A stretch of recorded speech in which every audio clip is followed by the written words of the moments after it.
स्वागत है स्टूडेंट्स। देखिए यहाँ पे क्वेश्चन है कि liquid stands on the plane of a level at the plane level in U2 when at rest. If area of cross section of both the limbs are equal, what will be the difference in heights h of the liquid in the two limbs of U2 when the system is given an acceleration a in the horizontal direction?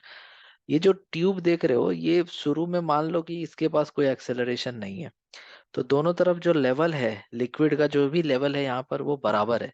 इधर भी H height तक है, इधर भी H height तक है। लेकिन जैसे ही हम लोग इसको एक्सेलरेट कराएंगे तो एक्सेलरेशन कराने से इधर का लेवल राइज होगा और इधर का लेवल फॉल होगा। ठीक है, तो इस तरह से करके हमको ये बताना है कि फाइनली जब हम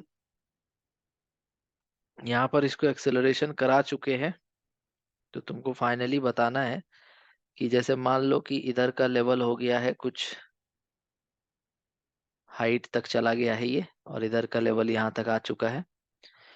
तो ये जो लेवल राइज हुआ और इधर में जो लेवल फॉल हुआ, तो इसके बीच का डिफरेंस पता करना है। तो मान लो कि हम यहाँ पर इन दोनों लाइंस को ऐसे ज्वाइन करेंगे तो ये एंगल जो होगा थीटा होगा। ठीक है, और आगे का एक्सेलरेशन कितना ए है, और ये वाला सपोज करो कि एच बोला था क्वेश्चन में, और ये वाला तो दिया हुआ था एल। तो जो टेन थीटा होता है वो होता है परपेंडिकुलर बाय बेस, और एक डेरिवेशन कराया गया था ये थ्योरी पढ़ाते time, tan theta equals to a by जी।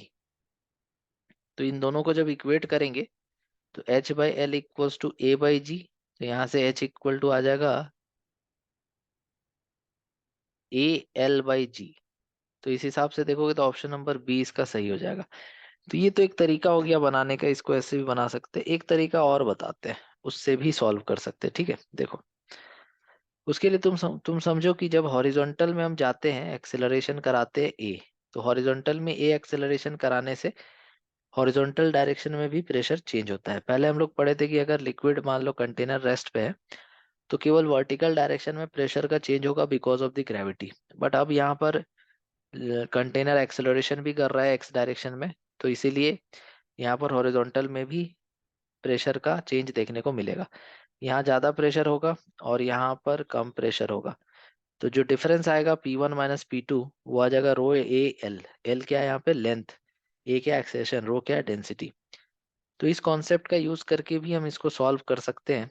जैसे मान लो कि फाइनल डायग्राम, ये तो इनिशियल डायग्राम था, और एक्सेलरेशन कराने के बाद सपोज करो कि यहाँ तक चला गया और ये यहाँ तक चला गया।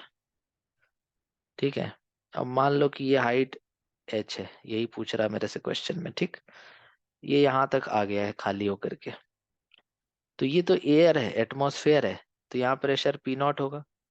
और यहाँ का जो प्रेशर हो जाएगा, ये तुम्हारा जितना भी वो नीचे आया है उसके हिसाब से प्रेशर चेंज होगा।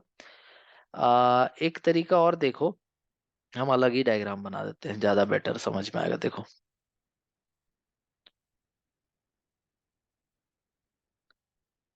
जैसे कि मान लो कि इधर में ज्यादा लेवल तक पानी भरा हुआ है, शुरू में बराबर था।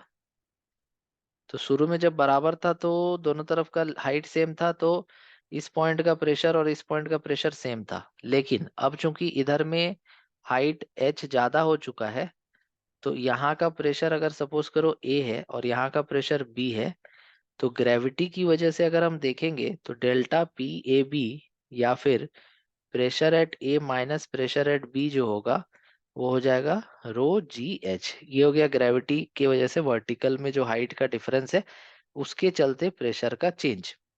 और अगर हॉरिजॉन्टल में देखेंगे हम, ये तो हो गया वर्टिकल वाला कि डेप्थ में जाने से प्रेशर बढ़ता है। तो अगर हम देखें तो इधर में एच ज्यादा हाइट तक है लिक्विड, तो प्रेशर का डिफरेंस क्या होगा, रो जी एच। यहाँ भी पी नॉट है, यहाँ भी पी नॉट है, दोनों जगह पी नॉट है। लेकिन इसका हाइट तो एच उससे ज्यादा है ना, तो यहाँ ए का प्रेशर तो रो जी एच ज्यादा होना चाहिए ना।